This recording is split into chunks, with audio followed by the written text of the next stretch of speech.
जय श्री राधे कृष्णा मेरे प्यारे मित्रों आप सभी का मेरे YouTube चैनल पर हार्दिक स्वागत है।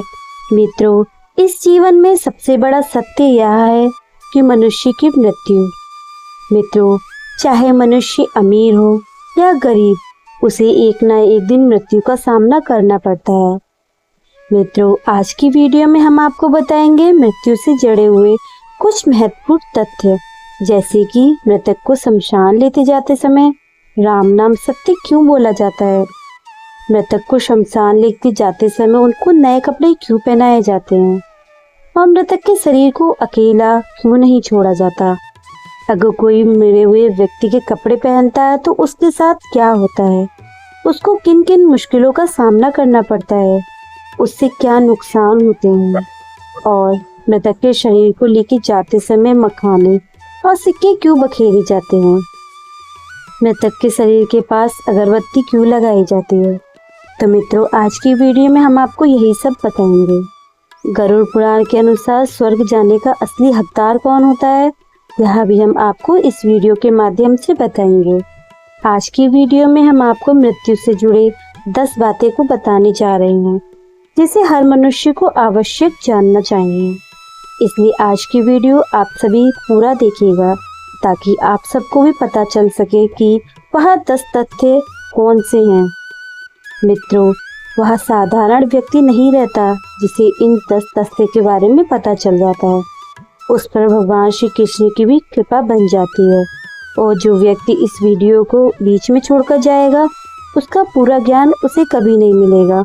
अर्थात इस वीडियो में जो बातें कही गई हैं, उससे जो ज्ञान उसको मिलने वाला होगा, बीच में छोड़ने पर उसे वो ज्ञान नहीं मिल जाएगा, और भगवान श्री कृष्ण भी उससे रूठ जाएंगे।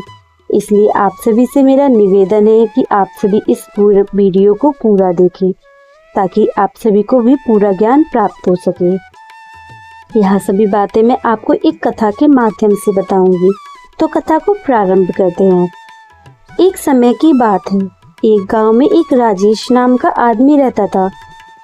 एक बार उसके गांव में एक दुकानदार लाला की मृत्यु हो जाती है, तो राजेश लाला की अंतिम यात्रा में जाता है।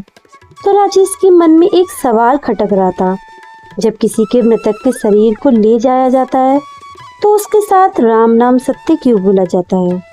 राजेश लाला की अंतिम यात्रा से वापस आता है और इस बात का उत्तर जानने के लिए गांव से बाहर एक अघोरी बाबा के पास जाता है। अघोरी बाबा ने यह सवाल पूछा और उसने बोला, प्रभु, जब किसी के मृतक शरीर को लेके जाते हैं हम, तो उसका अंतिम संस्कार के लिए कहाँ लेके जाया जाता है, तो उसके साथ यह हम राम नाम सत्य भी क्यों बोलते हैं, और मृतक के ऊपर मखाने और सिक्के भी क्यों बखारे जाते हैं। तब बाबा अघोरी जवाब देते हुए कहते हैं, बेटा, मैं तुझसे मृत्यु से जुड़ी सभी बातें बताऊंगा, और अंत में तुझे यह भी बताऊंगा कि मृतक के शरीर को लेते जाते समय हम राम नाम सत्य क्यों बोलते हैं। उससे पहले तुझे मुझसे वादा करना होगा कि इन सभी बातों को अंत तक तू जरूर सुनेगा। तब राजेश कहता है, हाँ बाबा, आप मुझे यह सभी बातें बताइए, मैं इन सब बातों को अंत तक सुनूंगा। तो पहले तुझे मैं यह बता देता हूँ, अघोरी बाबा कहते हैं, मृतक व्यक्ति को नए कपड़े क्यों पहनाए जाते हैं। गरुड़ पुराण के अनुसार मृतक के आत्मा को एक नई यात्रा पर निकाला जाता है। इस यात्रा में आत्मा को गंगा जल से स्नान करके साफ सुथरे कपड़े पहनाकर आत्मा यात्रा के लिए तैयार की जाती है। पुराने कपड़े इसलिए नहीं पहनाए जाते क्योंकि पुराने कपड़े आत्मा के लिए नकारात्मक ऊर्जा और बुरी यादों का प्रतीक मानते हैं।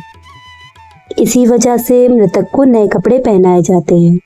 मित्रों, मैं आपको आगे की कथा सुनाऊं, उससे पहले आपसे मेरी एक विनती है कि अगर आप सभी मेरे चैनल पर पहली बार आए हैं तो कृपया करके मेरे चैनल को सब्सक्राइब करके बेल आइकन बटन को जरूर दबा दें, क्योंकि हम आपके लिए इतनी मेहनत करके ज्ञान ध्यान की वीडियो लेके आते हैं, वीडियो बनाते हैं, परंतु आप फिर भी हमारे चैनल को सब्सक्राइब नहीं करते हैं और ना ही शेयर करते हैं, तो हमें बहुत बुरा लगता है, हम डिमोटिवेट होते हैं और हमारे दिल से रोना आता है। तो मित्रों, कृपया करके मेरे इस चैनल को सब्सक्राइब कर लें। चलिए मित्रों, अब आगे करते हैं। तो मित्रों, अगली बात अघोरी बाबा ने राजेश को बताई कि स्त्रियां शमशान घाट पर क्यों नहीं जाती। गरुड़ पुराण में स्त्रियों का शमशान जाना वर्जित माना जाता है। इसके पीछे का कारण यह है क्योंकि शमशान घाट में आमतौर पर नकारात्मक ऊर्जाएं भटकती रहती हैं। कमजोर मानसिक स्थिति वाले लोग, खासकर स्त्रियां, वहां आत्माएं नुकसान पहुंचा सकती हैं स्त्रियों को, इसलिए स्त्रियां शमशान घाट नहीं जाती। मित्रों, अब अघोरी बाबा राजेश को अगली बात बताते हुए कहते हैं कि अगर किसी के घर में शाम को मृत्यु हो जाती है तो उस मृतक का शरीर को सुबह तक घर पर ही रखना पड़ता है। उस दौरान मृतक के शरीर को अकेला नहीं छोड़ा जाता। इसके पीछे भी एक बहुत बड़ा कारण है। अगर मृतक को अकेले छोड़ दिया जाता है तो उस मृतक के शरीर को नकारात्मक आत्माएं नुकसान पहुंचा सकती हैं और कोई बाबा भी उसके शरीर को चुरा कर भी ले जा सकता है और उसके शरीर से कुछ अलग नकारात्मक, अर्थात उसके शरीर में कोई दुष्ट आत्मा का प्रवेश करा सकता है। इसलिए मृतक के शरीर को कभी भी अकेला नहीं छोड़ा जाता।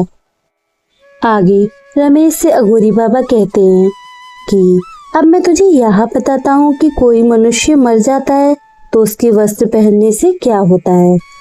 उसके वस्त्र पहनने से हमें हानि होती है या लाभ होता है। मैं इस वीडियो के माध्यम से आपको उस अघोरी बाबा की बात बताने जा रही हूँ। मित्रों, फायदा तो एक भी नहीं होता मृतक के शरीर के कपड़े पहनने का, इसके सिर्फ नुकसान ही होते हैं। जैसे कि कोई मृतक के परिवार का कोई सदस्य मृतक के कपड़े पहनता है तो उसे मृतक की बार बार याद आती है, जो मानसिक रूप से उसको कमजोर बनाती है और मृतक की आत्मा भी उसके आसपास भटकती रहती है। अब अघोरी बाबा रमेश से कहते हैं कि अब मैं आपको यह बताऊंगा कि जब कोई व्यक्ति मर जाता है तो उसकी अंतिम यात्रा में मखाने और सिक्के क्यों बरसाए जाते हैं। गरुड़ पुराण के अनुसार ऐसा इसलिए किया जाता है क्योंकि मृत्यु के बाद आत्मा को यमलोक की कठिन यात्रा करनी पड़ती है। आत्मा को 14 विभिन्न नदियों का रास्ते से गुजरना पड़ता है। पैसों और मखाने के बिखेरने का अर्थ होता है जब आत्मा यात्रा पर हो तो आत्मा को किसी सामग्री की जरूरत पड़े तो वह इस चीज को अपने प्रभोग में ले सके और आत्मा अपनी यात्रा आसानी से समाप्त कर ले। मित्रों, अघोरी बाबा आगे कहते हैं कि मृतक के शरीर के पास अगरबत्ती क्यों जलाई जाती है, क्योंकि शरीर से आत्मा निकलने के बाद शरीर से बदबू या दुर्गंध आने लगती है, इसीलिए ही मृतक के शरीर के पास अगरबत्ती जलाई जाती है। अघोरी बाबा अब राजेश से कहते हैं कि अब मैं तुम्हें बताता हूँ कि मृतक के शरीर को लेके जाते समय हम राम नाम सत्य क्यों बोलते हैं।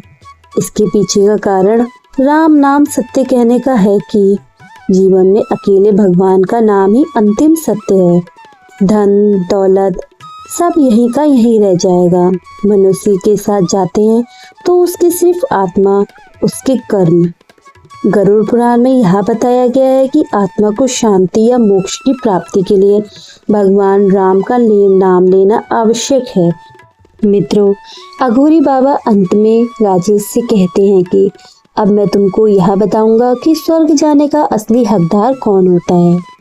मित्रों, अघोरी बाबा राजेश से कहते हैं कि जिसने अपने जीवन में अच्छे कर्म किए हों और उसके साथ ही अच्छे कार्य किए हों, दूसरों की भलाई की हो, दूसरों का कभी अनादर ना किया हो, उसने कुछ कभी भी अपनी जिंदगी में गलत कार्य ना किए हो, वही इंसान स्वर्ग जाने का असली हकदार होता है। इसीलिए अपने जीवन में हमें हमेशा अच्छे कर्म करते रहने चाहिए, बुरे कर्मों से दूर रहना चाहिए। बुरे कर्मों का मतलब होता है कि अगर हम किसी का दिल दुखाएं, कुछ गलत कार्य, ऐसा गलत कार्य करें जिससे किसी को हानि पहुंचे, कष्ट हो, तो वह कार्य हमें अपनी जिंदगी में नहीं करने चाहिए। अगर भूलवश कोई कार्य ऐसा है जो हमें नहीं करना चाहिए था तो वह हमसे हो जाए तो हमें दूसरों के सामने अपनी गलती को मानना चाहिए, अपनी गलती का पश्चाताप करना चाहिए। इस पे हमारे प्रभु श्री राम कृष्ण भगवान, हमारे सभी देवी देवता प्रसन्न होते हैं, क्योंकि अगर हम अपनी गलती को दूसरों के सामने स्वीकारते हैं तो भगवान भी हमारे सच्चे दिल को देखते हैं। मित्रों, आज की वीडियो में बस इतना ही। हमने आपको बताया कि वह कौन से रहस्य हैं जो एक मृतक के शरीर के साथ दफनाए जाते हैं। अर्थात ऐसे कौन से 10 राज हैं जो हर व्यक्ति को पता होने चाहिए कि वह स्वर्ग जाएगा या नरक। अगर आप अच्छे कर्म करेंगे तो आपको भी स्वर्ग ही मिलेगा, और अगर आप बुरे कर्म करेंगे तो आपको बुरे। तो मित्रों, आज की वीडियो आपको कैसी लगी? अगर आप सभी को मेरी यह वीडियो अच्छी लगी है तो कृपया करके मेरे चैनल को सब्सक्राइब करके बेल आइकन बटन को जरूर दबाएं। चलिए मित्रों, अब हम मिलते हैं अगली वीडियो में, और इस वीडियो के अंत तक बने रहने के लिए आपका बहुत बहुत धन्यवाद। राधे राधे मित्रों।